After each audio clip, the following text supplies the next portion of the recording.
Yeah, and I love the RV Entrepreneur podcast because it generates that thought process of, well, maybe if I put myself out there, then something will come up.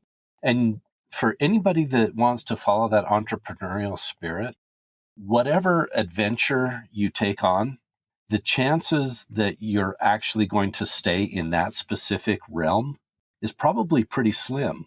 But the fact that you put yourself out there, then something happens. Welcome to the RV Entrepreneur Podcast, the weekly show for nomads, work campers, RVers, and entrepreneurs looking to earn a living or build a business while enjoying the RV lifestyle. This week's host is Rose Willard. Let's settle in and enjoy the RV Entrepreneur Podcast, brought to you by RV Life.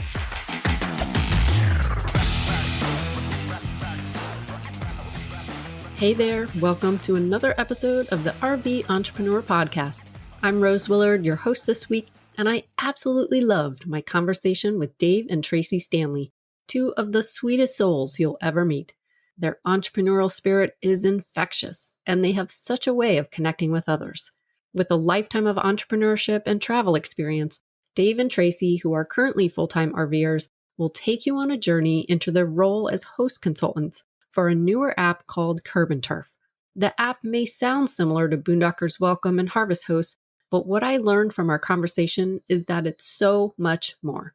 So in this episode, they will share all the details about the app's functionality, their journey to becoming host consultants, and the significant role they play. We'll also discuss some entrepreneurial opportunities that CurbNTurf offers for turning passions into profit. So grab your favorite beverage, cozy up, and get ready to be inspired by Dave and Traci's incredible entrepreneurial journey right after this.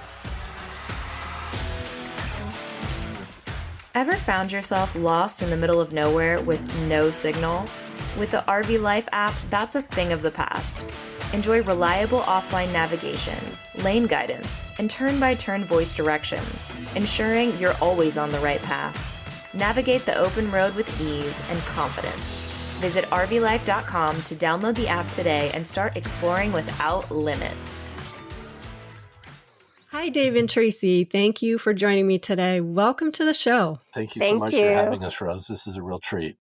It's an absolute pleasure to have you both on here today, and I can't wait to dive into your incredible journey and hear all about your experiences from home exchanging to full-time RV life, as well as your work now with CurbNTurf, which I haven't heard of before. So I really can't wait to dive into your experiences and your insights. But first, please quick share a little bit about how you got into RV life and what that looks like now. Yeah, so we have always been adventurous sorts, and we both grew up traveling a bit. Traci comes from a very large family, and so they actually had to use a Greyhound bus to travel. She is one of 17 children, and so you have to have a Greyhound bus. And so don't feel so bad, Rose, that you're only traveling with two. That's a big family. And you're doing a bus. I mean, that was way back when, before that was kind of the cool thing, right? Yeah. Right. That's awesome. And then growing up myself, we had an RV, an old Winnebago Indian was the brand, and traveled back east a couple of times until that RV was stolen. And that ended our family's RV adventures. So, oh, no. What happened to that? My parents were renting it out to supplement their income to help pay for the RV, and it didn't return on one of the rentals. So, but it was found years later, just as a box. It was completely stripped. So they just said, no, you can just destroy it. So... oh my goodness. So we did have some overland adventures, both of us growing up. And then when we were first married, our first van purchase was a 1963 Volkswagen Micro Deluxe 23 window beach van that wasn't a camper. And I am so sad that we sold that, because that's a very valuable vehicle now. For sure. But we traded it in for a 1961 camper. and took the kids out adventuring in that. And then we upgraded to a newer Volkswagen with the pop top. So when you said the pop top, the We kids love slept that. on top. Yeah. Yeah, we were talking before we hit record how my husband and I just purchased a Road Trek Zion Slumber Class B van to do some part-time out and back trips. And yeah, it's got the pop top. So fingers crossed, guys, with two boys with us.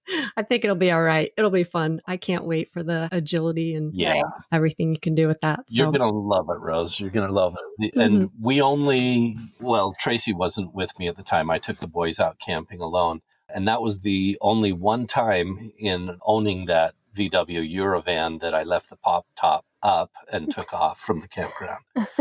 Oh, no. But okay. I figured it Too out noted. Yeah. by the time we got on the on-ramp, and I'm like, man, that doesn't sound right. and it feels like I'm pulling a kite. And sure enough, I was. Oh, for sure. Yeah. So little adventures like that. That's kind of the introduction into our RV life. And then we recently purchased a Class B that Traci and I are currently living in full time as we take on this CurbNTurf adventure that we've started. Yeah, I can't wait to get into that stuff. But one of the main themes of this podcast is about entrepreneurship. So I like to ask my guests, what does being an entrepreneur mean to you guys? So the entrepreneur life in the RV. So we have been entrepreneurs our whole lives. I've been in the mortgage business, owned my own mortgage company for a while. Traci's been an independent draftsperson. And actually started out owning my own art and frame out of our home art and frame business. And then from there went into drafting and, we just, whatever piques our interest. So with that, the reason for our entrepreneurship is freedom. We're not real keen on clock punching. And it was just a joy with the kids growing up to be able to be to every activity that they were involved in, to actually be able to coach their baseball and basketball teams and direct them in plays or, be involved with their musical. Travel with their groups, their choirs or like band or whatever. Owning your own company allows you to set your own time frame. It lets you determine, when you're on and off the clock, and family time was most important to us. And being an entrepreneur helps you, in those adventures, you get to make your family first. Right. And you said, you get to make that time, you get to choose when you're on or off. But did you run into any challenges with that? I know as my husband and I owning our own previous business, that was always hard to shut it off, right? Yeah. There was one time, mortgage, it goes up and down. And, when it's hot, it's hot. And I remember, so I was drafting up a new home design for us. We were going to build a new home. And at the time, David was working day and night in mortgage. And the design would go from his office that was in the home. He had an outside door for people to be able to come from the exterior of the house, and also a door that he could come in and out of, the house without going outside to come in. And I would threaten him and say, that door is coming off. If you don't realize how much time you're spending away, you are at home, but you're not at home. So I'm going to take that door out unless you start using it. Good for you. Good for you. How did that go? Dave? Just great. Yeah, I learned my lesson. Okay, good. So. You learned. Okay, that's good. Yeah. So in that case, it was not I'm putting my foot down and slamming the door. It's I'm putting my foot down and removing the door. Moving. How unique. Yeah, and the ups and downs of the business cycle, that's always a challenge, right, with an entrepreneur. Yeah. But if you look back of the trade-off between security and freedom, I'll take freedom anytime. And you just know that when times are good, you've got to sock it away to be able to navigate the downturns. And I'll have to admit it was a little bit of a leap of faith going into, okay, we're going to do this on our own and not work for somebody else. You know, For when sure. you have a mortgage and you have kids and you're thinking, oh, yikes, right? We don't have insurance and we have to do all that on our own. You know, that part of it is a little bit scary. But after getting into it, you realize I'm in control of this. That's right. I love your answer for entrepreneurship. It's exactly ours as well. Yeah. So, learning more a little bit about you guys before recording, I learned that you also did some home exchanging. Can you please tell us a little bit more about that? Yeah, you bet. Back in 2002, we had built a new home here in St. George, and St. George is in southwestern Utah. We're close to the big 5 national parks, Zion, Bryce, Canyonlands, Arches, Grand Canyon. Yeah, and all of those. And so it's a very desirable place for specifically Europeans to come. And we wanted to do some adventures, and we're always looking to save a buck, right? And so, we had watched the movie The Holiday, Jack Black and Kate Winslet, and it talked about this idea of, it showcased home exchanging, right? So I got on homeexchange.com and found out that it was a real thing. And so we just posted our home. And because of the location where we're in, and also the home that we had built was a very desirable home, had a nice swimming pool. We were up against a mesa, a volcanic mesa. And so we had a 50-foot water slide coming down into the pool, and it was just a tropical paradise in the desert here. And so it was a very desirable place for people to come. And so we were inundated with requests of, hey, we're from The Hague, or we're from Rome, or from Italy, or from Paris, or whatever. And we started making connections and going on home exchanges. And we quickly found out that it wasn't so much the destination that we were going to, but connecting with people from all different cultures and all parts of the world. So in home exchange, you can either exchange homes or you can host each other. And our favorite way was to host. And we have made lifelong friends that way. And our favorite vacations have been where someone has hosted us. Probably our 2 favorite were Paris and Rome. And when we went to Rome, it was a retired attorney. And he took us, he had 2 homes like we did, so he could stay in one or stay with his daughter.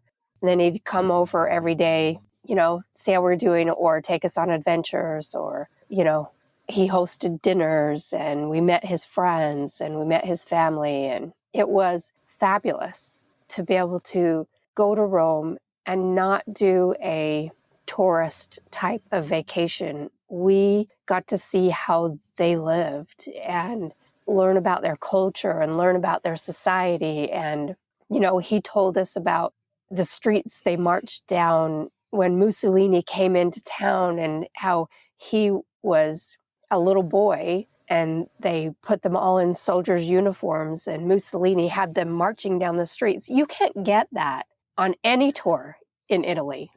We just loved it. So the connection part of home exchange was what we loved. Right. Yeah. You mentioned that connection. Yeah. Just not about the travel, but connecting with people. Yeah. So that was your most kind of memorable moment there, huh? Yeah. And did you have anyone in particular that you hosted that you felt like this great connection with? Yeah. So we have a friend who visits us yearly. And now that we've put our house up for rent, we don't know what to do, because she usually comes and stays with us every summer. She's a writer in Paris. She writes television series or movies in France, but her passion is baking. And when she comes to our house, she loves to teach how to do French baking. So I have learned to do all kinds, French baguette and brioche and croissant. So part of our travel, I told David, I really still want to do baking.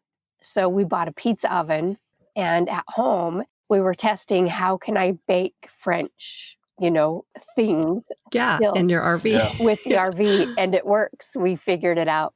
How cool is that?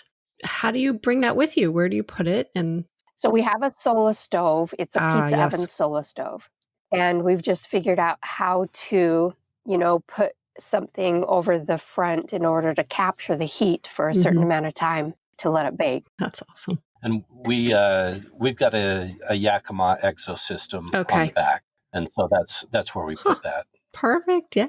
So Emily, instead of coming to stay at our house, we told her you might just have to adventure with us in the RV and do baking that way. So we'll see what happens with that. But her family is part of our family. They have become family, her extended family, Yeah. We are actually going to France to visit them in April for 3 weeks. Beautiful. I love the connections. That exchange relationship. Yeah. And you're learning all these skills. And I used to weigh 140 pounds until Traci learned how to do French baking. Uh-oh. No, I'm Yeah. It's great though. Something that you do with your hands. And I love that too, Traci. I love to learn new skills with my hands. I taught myself to bake bread and like all these things, some things that we buy at the store, but I can make at home, like ice cream, chocolate. Right. It's wonderful. Plus it just gets you out of your head. Like as an entrepreneur, you can just take a break. I love it. That's like one of my best ways. Mm-hmm. Well, and the fun part of having that available on the road is it creates a connection immediately. People are saying, "What are you doing?" And they feel like they can come over and chat. Yes. It's not like just sit down, here's a drink, like actually you're doing something and you can share it in a different way. That's awesome. So transitioning from this home exchanging to RV life is quite a shift. What motivated you guys to make that change? So we'll share a little bit of a vulnerable situation. Obviously, the mortgage industry took a significant change in 2008. And this was an incredible life lesson because you go through that accumulation stage of your life. We had 2 houses, a cabin, a big house with a 50-foot water slide, and, all the toys you can think of, boats and snowmobiles and side-by-sides and whatever. All of that. We just accumulated everything. And the interesting thing is anytime that we would say, what are we going to do this weekend? It was, well, we've invested X amount of dollars into these things. We better use them.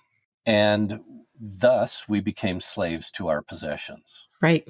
Mm-hmm. And there's a little bit of guilt involved in that. Oh, It was a life-altering experience during the crash of 2008 when the market changed and, because we're entrepreneurs, we put lots of money in the bank and we just tried to stay afloat. We didn't know how long the market was going to stay down. If we would have known, we probably would have sold everything while we still had some money, right? Mm-hmm. Yeah. But we built about 9 spec homes, and we're holding those spec homes when the market crashed. And so to settle those debts, we sold everything. And this is up your alley, being a figure skater. Mm-hmm. That's right. We decided, okay, we need to do something entrepreneurial because that's our spirit, right? Mm-hmm. And we opened an ice rink. In a desert. Where? Where was this? In St. George. Oh, awesome. Oh my, is it still there? So the winter was great, right? No. Okay. No, that was one of life's lessons, right? Okay. Don't go into something that you know very little about. And I didn't know hardly anything other than I thought, this would be way cool. Yeah. So, and it was really cool. Well, and everybody was down, during that time. It's like, the crash. We thought bringing an ice rink would lift people, would bring cheer or happiness or whatever, right? Yeah.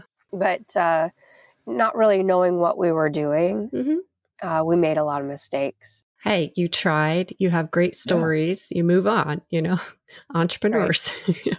But because of that, we eventually had to sell everything to settle our debts. And so it was a complete reset.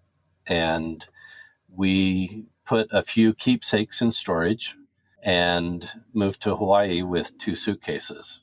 Hawaii. Hey, I was married in Hawaii. I absolutely You love that were? place. On Kauai. Whereabouts? On Kauai. On Oh, Kauai, we the love Yeah. Garden Hawaii. Oh, my Island. favorite. Yeah. Yes. Oh, how My beautiful. favorite. Yes. Beautiful. Yeah. Yeah. So we lived there about 7 years. By that time, our children were out of the home. Okay. So we tried to hold on to things until our kids graduated high school. And then once they graduated, we thought, what's holding us here? We'll just, pack things up and Mm-hmm. try something new. Mm-hmm. And who doesn't love the beach? And it was so healing and so therapeutic for us, Mm-hmm. I remember that first day because in the vein of our existence, of, hey, we're okay to adventure and risk. We didn't have a job lined up. We didn't have an apartment. We had a hotel for a week lined up and then just knew that wherever we go, we're going to make it, right? And we had very little money in the bank. Yeah. I mean, we had Wow. each other. That's it, right? Oh, I love it, guys. So positive about it. But we sat on the beach that first day and It was Christmas Eve. yeah, we flew over on Christmas Eve and it was one of those, you know what? I don't have to worry about winterizing A cabin. the cabin. I don't have to worry about registering Mhm. vehicles. Mhm. And it was such a liberating experience. And it really taught us a lesson in minimalism, which segued into our ideal of could we actually do the RV life? Because it's not necessarily a choice of minimalism when you go RVing. Mhm. It's a necessity of minimalism, right? You Yeah. just can't take everything with you, Nope. right? Mm-mm. And that was a beautiful experience to experience that release of all of these things that we're slaves to. And now we can just adventure and Mhm. enjoy God's great creations, right? That's right. Oh, that's awesome. And so now you guys, so you made that transition. Did you face any real challenges? It sounds like you really embraced that minimal lifestyle, but anything in particular? Well, coming back to the States, to the mainland, we came back to take care of aging parents, and also, our children were getting married and having children. So the draw of being near family, we had hoped that they'd move to Hawaii, but it was so expensive to live there, and And then it's an island, so Yes. you yeah. might get a little trapped feeling after a while. Right. We actually never really felt trapped Oh, there. that's great. And I think it's because we're nature people. Yeah, We just I can love see being that. outside. And how are you trapped in nature? We were never trapped, Right. right? Mm-hmm. Anytime you start feeling sideways, just walk to the beach and that solves it. Right. Nice. Yeah. Mm-hmm. Yeah. To answer your question as far as the challenges, Mm-hmm. yes, you've heard the saying, time is money. Those are the two challenges, time Yeah. and money, Yeah. right? Getting out onto the RV world, it's an investment to purchase an RV. Mm-hmm. And also, how do I leave my job? How do I find the time to go out RVing? Mm-hmm. And so, yes, those two challenges are significant. But it's one of those things. And in the entrepreneurial spirit, we found that because we owned the RV and we're living in the house, right? And so it was always the contrast from there. We found that if we're going to take on this new adventure, this entrepreneurial adventure, we've got to go all in. And so renting the house, kind of burning the ships if you go to an island, so that you can't go back, that kind of solved both of those problems. We now have an income from our rental property, and we've got all the time in the world because we don't have a house to take care of. Mm-hmm. That's right. So now you guys are host consultants for CurbNTurf. So explain for our audience here, what is CurbNTurf? How does it work? Yeah. So in its simplicity, CurbNTurf is a free app that connects people who have land, have a place that an RV could park, with people who have an RV needing a place to park. And so the app just brings them together and generates an ability for landowners or land managers to be able to generate a little extra income, kind of a side hustle, a side gig, and provide the supply that's needed in the RV world of places to stay. Yeah. And so It really that's is. it in its simplicity. Yeah, it's necessary. And, it kind of sounds like Boondockers Welcome, some of the other things out there, but what makes it a little more special? Sure, yeah. So there are lots of other models similar to that. Boondockers Welcome, Harvest Hosts, Hip Camp, things like that. The thing that sets CurbNTurf apart is, in contrast to like a Harvest Host, CurbNTurf allows the host to actually make a little bit of money, right? Because it's kind of like an Airbnb model where I've got some land, I'm happy to host people, and so you just list a certain price for that spot for the night, and then people using the app can make a reservation and connect with that host. From the user side, it's unique in that the posting price that you see on the app is the price. When you go to checkout, if a host says, yeah, you can stay on my property for $30 a night, and you go to checkout, it's $30. It's not, oh, we're going to charge an administration fee or dark sky fee or sunrise fee, or if you wanted to enjoy the sunset, there's a fee for that. The other thing is CurbNTurf is not a yearly subscription. Some of those places, they have you do a yearly subscription. Right. And CurbNTurf only makes money when there's a connection, when somebody stays. So there's no fee like for the host right off the bat. Correct. Yeah. Okay. The host is not charged to list their property, and the user is not charged to use the free app. So that's really cool. Yeah. That is different. RVing is more than just a hobby. It's a community. When you join RV Life, you're not just gaining access to a suite of tools. You're becoming part of a vibrant community of fellow RV enthusiasts. Share your experiences, learn from others, and make your RV journey even more memorable. Visit rvlife.com to become a part of our community and start making connections that last a lifetime. How did you guys discover this opportunity?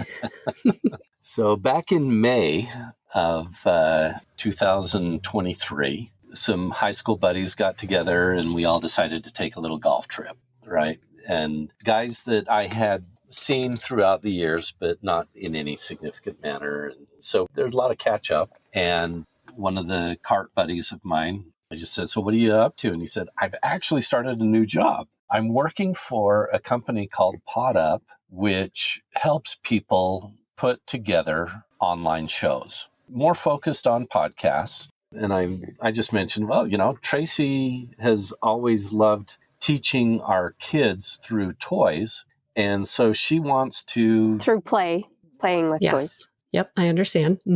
So she wants to create a YouTube channel. Is that something that you could help us put together? Because we had no idea what to do. And he said, yeah, just let us coach you through that. And so he arranged a meeting with the CEO of PodUp, and he said, tell us what you want to do. We're like, well, we've got an RV, and we want to take these dolls around to various adventures throughout the country and just tell the story through their perspective. And he's like, hold on, wait, you want to travel the country in an RV and do this? I'm consulting another individual who's looking for a couple to travel the country. Would you be interested in hooking up with them? And that was the introduction to CurbNTurf. Wow. And so it was one of those real serendipitous meetings, if you will. That is really fantastic. Yeah, so that's how we got introduced to CurbNTurf. Yeah. And so CurbNTurf really kind of aligns with your passion here for making connections with people, places, well, and all that. I think they're giving us a lot of leeway in how we try to find hosts. And we found the way to find people is through connection. Okay. Because that is such a passion of ours. We find that that's the best way to find hosts is being authentic and having a connection whether it be with the land or, or with their hobbies. Yeah. I mean, they have a business that they have a passion for, we're truly interested in people and, what are they going through and what do they have to share or give to the world around them, Right. What kind of connections, elaborate more on that? How do you actually find the people? You just go out to someone and, hey, you have some land. Yeah, really. A lot of times, we'll be staying at the beach and there's someone next to us and, you just chat, where do you live? And, you just talk about share dinner Life. together. You become, it's almost as if you're in a neighborhood, it's a community of happy people, in a neighborhood. Do you know all your neighbors and do you even talk to them? But when you're out in an RV, people are smiling. They're happy to be there. It's a different community. And, people have asked us, aren't you nervous about having somebody come? We've listed our house. We're a host at our home.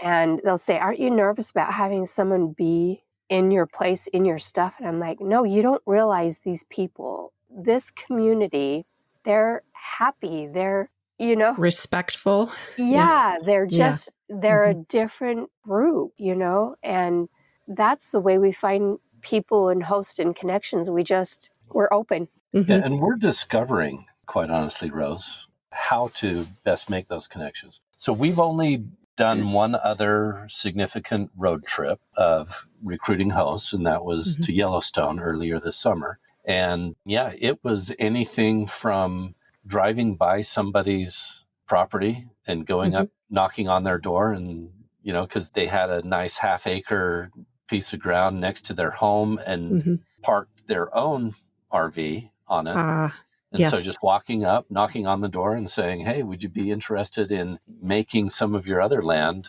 available?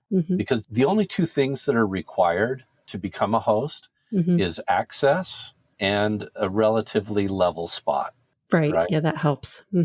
If you have hookups, all the better, but it's not required because most every RV is self-contained. Right. And a lot of it is just people traveling through, just needing a place to stop for the night. Yeah. And so from the very basic of knocking on someone's door to asking around people that you know and also seeing what things in the community would be a draw. For instance, we've signed up gymnasiums that on the weekends they do line dancing or swing dancing. Who in an RV isn't going to look for something to do? What do you do when you're passing through a town? And if you look on CurbNTurf and it's called swing dancing, they'll go, I've always wanted to try that. Or line dancing, or, maybe you're wanting, there's places that we've found on the road that they teach people how to make cheese. One of our favorite places we found in Idaho, Preston, Idaho, Yeah, Preston, Idaho, home of Napoleon Dynamite. Yes. That's right. They had the most amazing dairy. It was so clean and... It was a boutique dairy, so it wasn't your mass, we've got 7,000 milk cows. They had under 40 cows, and the whole thing was run with a computer that allowed the cows to graze in 16 different pastures. And the computer would lock the gate to the pastures that were growing and allow them into the pasture that was ready for them to graze. It didn't smell like cows. They had fresh ice cream. We have seen some amazing things with people trying to do things that are good for nature, good for us, right? Yep. There are a lot of great people out there. I mean, before CurbNTurf, we were doing the Boondockers Welcome, and there were the hosts that were just so wonderful with our boys. And one in Florida, they taught them how to play ukulele and steel drums. And another one took us out kayaking. And, it's that whole kind of thing. There's a lot of good out there. Yeah. And so that's what we're finding when we find places. What do you have to offer that sets you apart? Sure, you can have a place to park, but what about the connection? How would you like to connect with this growing community? Yeah. So all the hosts, do they have to be that like hands-on, or can they just be like, here's my land, you park? What kind of hosts? Yeah, there's also people that, for instance, they might own a piece of property that they don't live on, Mm-hmm. but it's got access, and the app takes care of everything. Mm-hmm. The app does payment processing, notifications. It allows you to block out days. If you're using the property yourself, Right. you're going up in your own RV and going to camp Mm-hmm. for the whole month of July. You can block out whatever you want. And that's the nice thing, is the app is very user-friendly. Mm-hmm. And you can be as hands-on as you want, or just the opposite. Right. There is an option to say, I want to communicate with my guests, or they can just show up. Well, that's good to know that there's a communication there, so they know what to expect. Right. Yeah. And then the app also protects the hosts in that they can establish, hey, these are the types of rigs that we can handle. Mm-hmm. And these are quiet hours, pet policies, whatever question people have, it's covered in the app. So are you guys the only host consultants for CurbNTurf? Currently, yes. CurbNTurf is a relatively new company. It's a startup. And we are the only full-time host consultants who are traveling the country recruiting hosts. Are there any other opportunities for the entrepreneurs in this audience? Oh, I am glad you asked, Rose. Yes. We do have 3 different opportunities, entrepreneurial opportunities within CurbNTurf that exist right now. One is refer a friend. For instance, if you know somebody who has a piece of property and they may have dabbled with, wow, it'd be nice to open a campground, but I don't want to put out the big expense. This is a way for them to just put a toe in the water, right? Test the temperature. And if they do sign up as a host on CurbNTurf and you have referred them, then they would receive $25 of CurbNTurf credit that they can use for future stays. And then also the person that you refer that actually signs up as a host would also receive $25 as a CurbNTurf credit. The second is more of a long haul approach, and that is a recurring income. Imagine if you had been on the ground floor of Airbnb and worked out an arrangement where you got a percentage of every stay. And now look how huge Airbnb is right now. Right.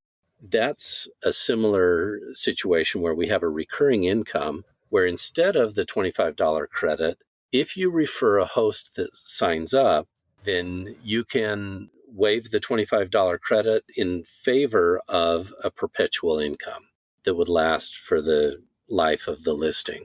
And that is calculated as a percentage of CurbNTurf revenue.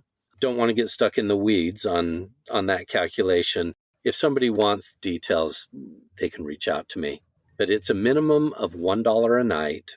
And then if the site is a more high-end reservation site, then that recurring income would only go up from there. Mm-hmm.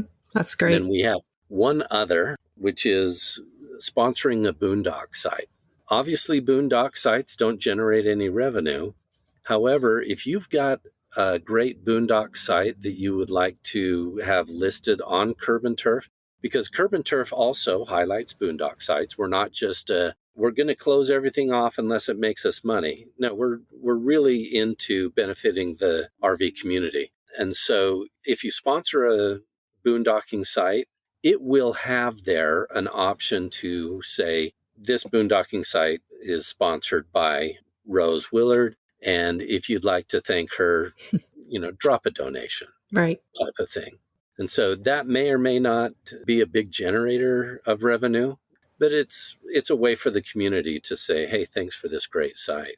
That's really cool. So boondock site, you mean your own personal property, but it's just land and nothing else. Is that what you're talking about?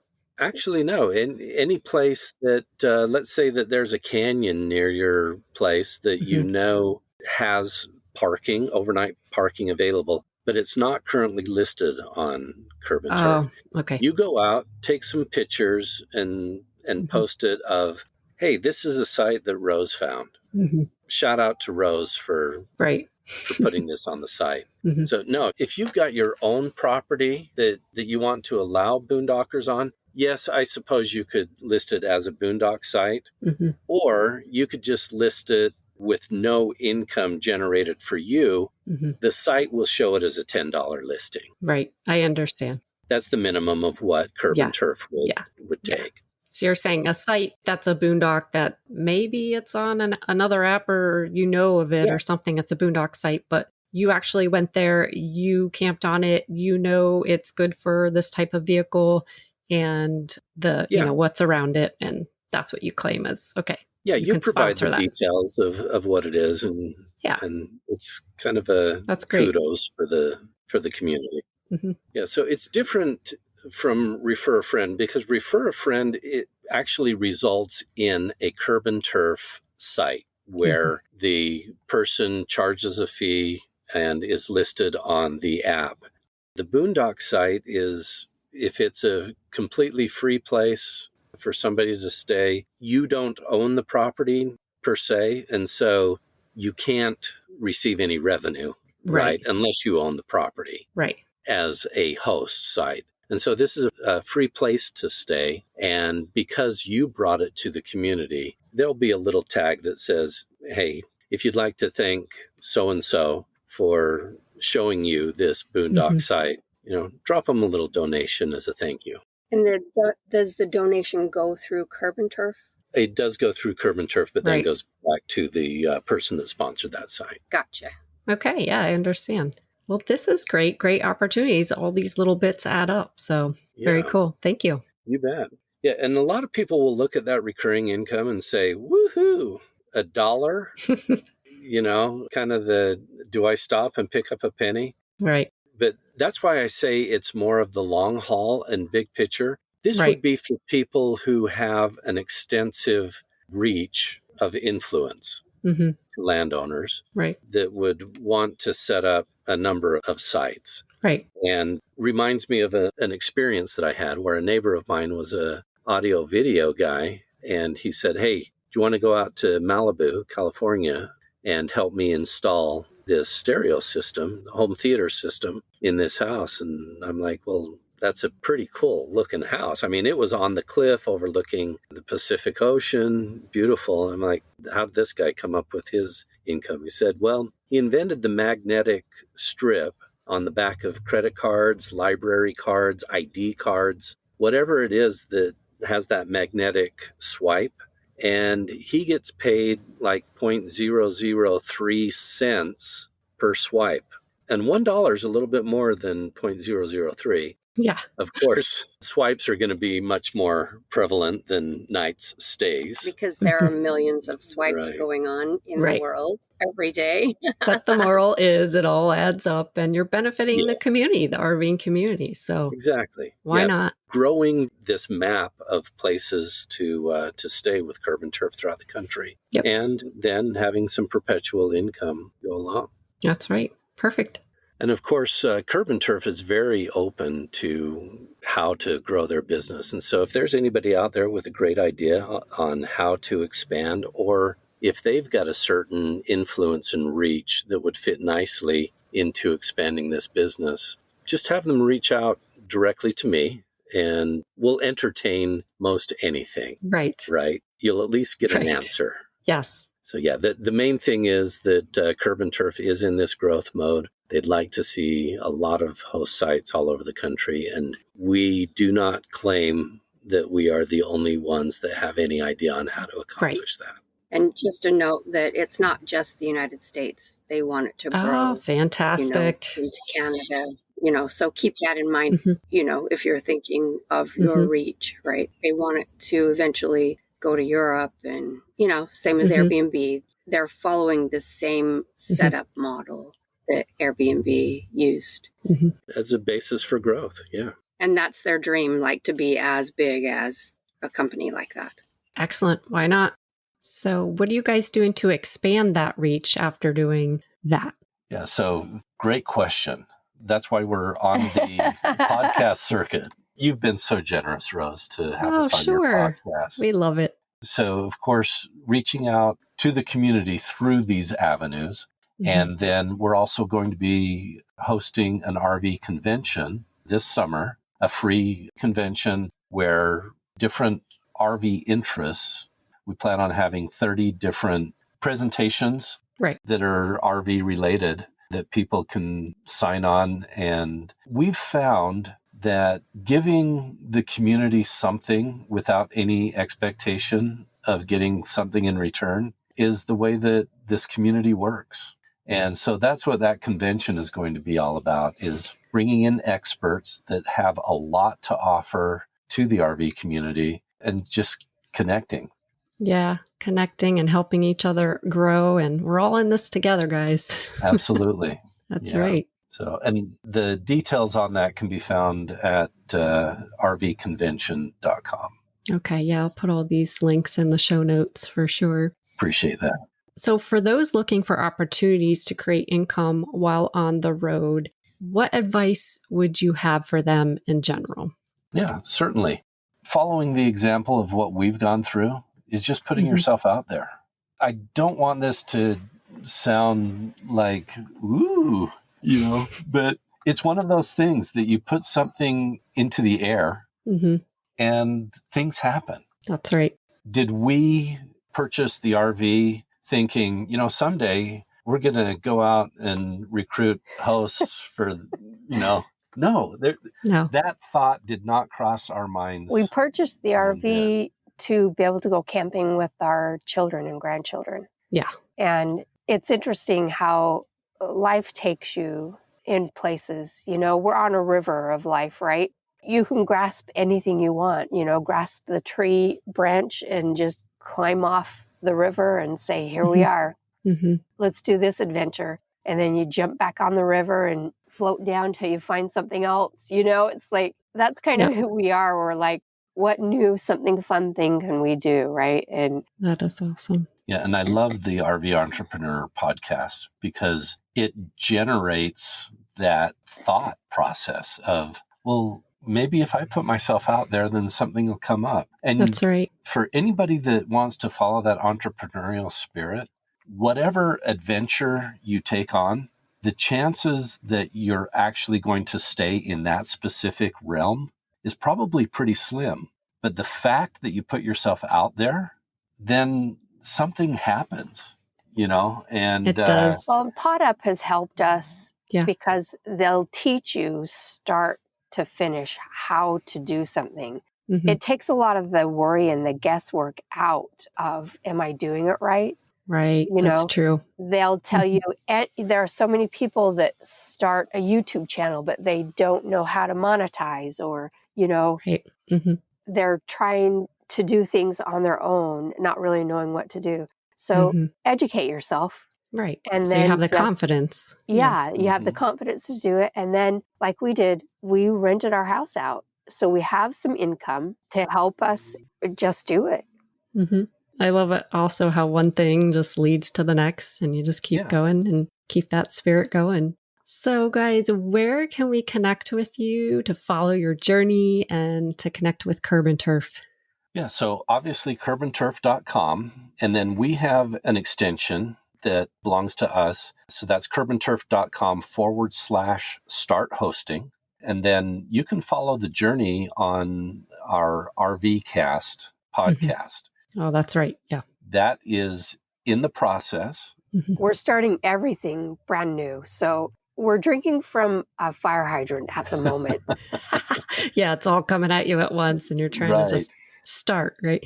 Yeah. The RV Cast podcast is going to be highlighting different sites throughout the country. And then obviously, if people want to be in that entrepreneurial spirit, that have a piece of ground that has access and somewhat level, what a great way to dip your toe into an entrepreneurial venture without any risk, really. There's no cost to do it. And you'll find that it's just a fun thing to host. Yeah. And if people have expertise in certain things, some of our hosts own businesses and they just want to bring people to their business. And that's kind of the harvest host model. come stay in our parking lot for free, but we would appreciate you buying something from our gift shop or something like that. Right. But CurbNTurf is like, for instance, we've got friends that are expert side-by-side riders, and there's rock climbing here, some of the best side-by-side trails in the world. They can list that as an ancillary activity on their CurbNTurf listing. So you can adventure safely without taking the risk of, I've never driven a side-by-side, let alone, climb a steep mountain. For any of your listeners that have a hobby that they would love to take a chance at monetizing, let's say that somebody's excellent fisherman or fisherwoman, is that? I like it. Fisher person. Angler. There you go. A Yes. professional angler, and they have a boat. And so host an RV person, and then you can list an ancillary activity to say, you know what, I'll take you out fishing for half a day for this fee, for instance, or no fee at all, depending on what people want to do. If they just want the connection, or if they want to turn their hobby into an entrepreneurial venture. Yeah. I'll take you out surfing because I've got property near the beach, or stand-up paddling, or four-wheeling, or horseback riding, whatever it may be. This is a great way to make those connections. Excellent. Thank you, guys. Thank you, Dave and Traci, for coming on the show today and sharing your incredible journey. I think your story will definitely resonate with our listeners here, not only as a testament to the entrepreneurial spirit, but also as a beacon of the power of connection. I love how you're taking your passion for connection to a whole new level as consultants for CurbNTurf. And I also really appreciate how you're empowering other RVers of any age to embrace the beauty of nature and the joy of connecting with others along the way. So thank you both for your time, your wisdom, your commitment to all this. And I just want to wish you all the best going forward, guys. Oh, this has been such a joy to spend some time with you. And thank you so much, Rose, for having us on your podcast. And we look forward to following you throughout your journey as well. Yes. Thank you so much, Rose. We appreciate it. You're welcome. I will be definitely following you all as well. Thanks a bunch. This episode has left me feeling truly grateful for all the connections I've made being an entrepreneur in the RV life. And Dave and Traci have shown us that the true beauty of entrepreneurship lies in the genuine human connections we make and the lives we touch along the road to success. So as you venture forth on your own entrepreneurial path, remember the importance of fostering meaningful relationships and embracing the spirit of community. After all, it's these connections that not only enrich our lives, but also fuel our entrepreneurial endeavors with purpose and fulfillment. So if you want to check out CurbNTurf and explore the opportunities it offers for travelers, hosts, as well as entrepreneurs, be sure to check out these show notes for those links, as well as how to connect with Dave and Traci. And speaking of community and connection, we want to know what challenges you face while working from the road in the RV entrepreneur community on Facebook. Or if you have questions you'd like us to address on this podcast, send us a message or leave us a voicemail at the rventrepreneur.com/contact. This way we can all help each other out. Have a great week.